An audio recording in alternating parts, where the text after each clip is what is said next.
Di sini saya Bintang Maharani Putri akan mengulas sedikit kajian sejarah tentang peran Kartini sebagai pahlawan perempuan, padahal hanya ia menulis surat ke sahabatnya di Belanda. Kajian literatur terbaru yang mengulas sudut pandang lain dari Kartini belum banyak dibahas beberapa pihak, terutama wacana tentang Kartini sebagai pahlawan perempuan dan tokoh emansipasi wanita. Padahal faktanya Kartini tidak cukup memiliki peran esensial dalam kedua narasi tersebut. Banyak pihak lain yang lebih layak dan pantas diklasifikasikan sebagai tokoh pahlawan dan penggagas emansipasi wanita seperti Malaihati, Rasuna Said, Rohana Kudus, Dewi Sartika, Rahma El Yunisia, dan banyak lainnya. Nah, penelitian mini riset ini juga akan membahas tentang bagaimana sisi keislaman yang Kartini yang merubah pandangannya yang selama ini berorientasi pada Barat, mengagungkan Barat, dan memuja Belanda. Kajian literatur wacana dan mitos sejarah Kartini sebagai pahlawan perempuan ini didasarkan pada tulisan Prof. Harsja Bakhtiar dalam bukunya Satu Abad Kartini. Dalam tulisannya, beliau dengan halus menolak Kartini sebagai pahlawan perempuan dan ikon penggerak emansipasi wanita. Kartini hanya menuliskan gagasannya dalam sebuah surat, pun itu sebelum 4 tahun wafatnya. Kartini punya orientasi pandangan yang tinggi dengan pendidikan di Barat, terutama di Eropa. Kartini hanya mengumpulkan wacana idenya dan belum direalisasikan. Profesor Harsja Bakhtiar dalam bukunya Satu Abad Kartini berusaha memaparkan banyak perempuan hebat Indonesia. Bahkan jika dalam konteks perlawanan terhadap Belanda, Rohana Kudus merupakan perempuan pertama yang mendapati imbas dari delik mimbar di usia muda 22 tahun. Sudah sangat jelas bahwa tokoh perempuan hebat selain Kartini itu menentang kolonialisasi Belanda, apalagi menjalin hubungan tentu tidak. Nah, juga kayak Kartini bicara soal emansipasi, banyak perempuan lain yang secara nyata wujudnya memperjuangkan emansipasi.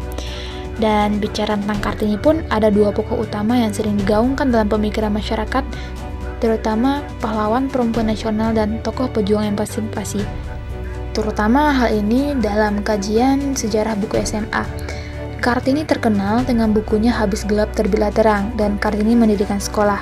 Padahal faktanya, pertama, Kartini tidak pernah membuat buku. Buku Habis Gelap Terbitlah Terang merupakan kumpulan surat yang disusun oleh Nyonya Abendon yang menjabat sebagai Menteri Pendidikan dan Kebudayaan Kerajaan Hindia Belanda.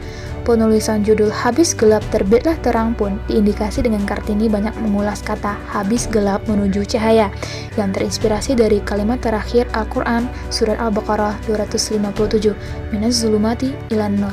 Nah, kedua, Kartini tidak pernah mendirikan sekolah perempuan, tapi ia hanya menggagas pendirian sekolah perempuan pada suaminya, dan saat sekolah tersebut akan didirikan, qadarullah Kartini wafat 1904. Dan faktanya, sekolah Yayasan Kartini itu didirikan di Semarang 8 tahun setelah ia wafat, yaitu tahun 1912. Yayasan Sekolah Kartini ini didirikan oleh Belanda, yaitu penggagas tokoh politik etis, Van Deventer.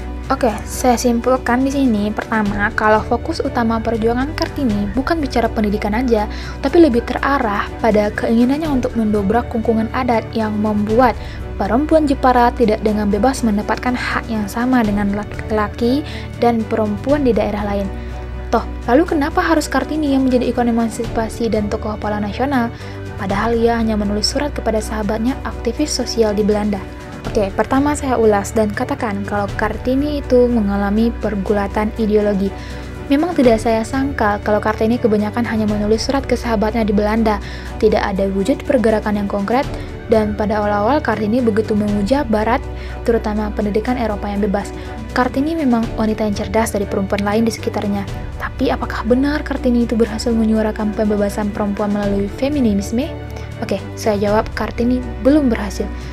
Mari dengarkan, di sini saya gunakan kata belum, bukan tidak, karena orientasi pandangan Kartini terhadap Barat berubah total semenjak ia mengenal hakikat Islam. Memang benar dan tidak dapat disangkal kalau Kartini itu perannya tidak cukup esensial jika dikategorikan menjadi pahlawan perempuan nasional dan tokoh penggerak emansipasi wanita.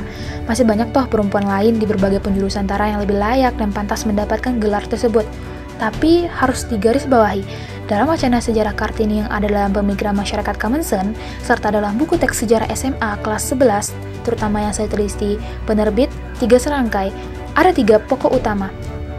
narasi Kartini sebagai pahlawan nasional dan tokoh emansipasi wanita itu merupakan pembajakan sejarah, itu merupakan penggelapan sejarah, itu merupakan penghilangan salah satu aspek yang mendobrak sisi lain Kartini yang erat kaitan dengan spiritual dan pendidikan yang digencarkannya. Di masa remaja, ia menulis surat ke temannya Belanda dengan isi surat yang terlalu memuja pendidikan barat dan kebebasan tak terbatas yang bisa diperoleh. Kartini muda dalam tulisannya menganggap hanya Eropa satu-satunya yang terbaik dan tidak tara. Seperti dalam isi surat tanggal 27 Oktober 1902, Kartini pun mengakuinya. Tapi, Kartini dewasa menjelang 5 tahun sebelum ajal menjemput, orientasi pandangan ini berubah sejak ia mengenal Islam. Pandangan Kartini tentang pendidikan, bagaimana seharusnya perempuan mendapat pendidikan yang layak pun ia pikirkan. Yang bisa dilihat hal ini dari surat-surat yang dikirim kepada Nyonya Abendon sejak 1899 sampai 1903. Tapi hanya saja takdir Kartini terlalu singkat saat ia mendapati pencerahan, sehingga wujud pergerakan tidak terlihat karena tidak terrealisasi sepenuhnya. Tapi paling tidak, Kartini telah mendukung Ki Haji Soladaran untuk menerjemahkan Al-Quran ke dalam bahasa Jawa dalam tulisan Arab Pagon yang dikenal dengan nama kitab Fathur Rahman. Nah, pada dasarnya, Kartini itu adalah korban yang menjadi ikon yang digaungkan oleh Belanda agar upaya marginalitas Islam dapat dilakukan. Pun Kartini tidak menginginkan hal ini, tidak menginginkan ia menjadi ikon. Dalam buku teks sejarah SMA, sayangnya tidak ada dibahas Kartini dengan sisi keislamannya. Dan itulah mengapa kita tidak banyak mengetahuinya. Bagaimana Kartini dalam menaikkan upaya citra Islam, pendidikan wanita dengan dasar Islam, dan beberapa upaya ketaatan Kartini. Dalam suratnya pernah Kartini nulis ke Nyonya Abendon, ingin sekali saya mendapatkan gelar tertinggi yaitu hamba Allah. Dan masih banyak lagi catatan-catatan surat Kartini kepada Nyonya Abendon tentang keinginannya dan ketakjubannya kepada Islam setelah ia bertemu dengan Ki Haji Soladaran, terutama setelah mendengar makna surat Al-Fatihah. Dan tidak ada pula kajian yang menuliskan secara rinci peran sentral dari perempuan hebat lain seperti Rohana Kudus, Malaya Hati, dan Rosuna Said dan lainnya. Inilah upaya dari penggelapan sejarah sebagai warisan peninggalan kolonial. Sampailah ke bagian akhir. Mengapa harus Kartini gitu? Nah, karena pemikiran awal Kartini yang masih belum stabil di masa pertarungan ideologi dalam dirinya, dan ia saat itu belum mengenal makna Al-Quran. Pada saat itu dia cuma membaca, dianggap oleh pihak Belanda sejalan dengan pikiran mereka. Karena ini pula lah Kartini terkenal di Belanda, dengan bukti ada 4 jalan di Belanda yang ada unsur nama-nama Kartini. Bahkan Agus Salim tahun 1927 dalam diskusinya pernah melontarkan pembelaan terhadap Kartini loh.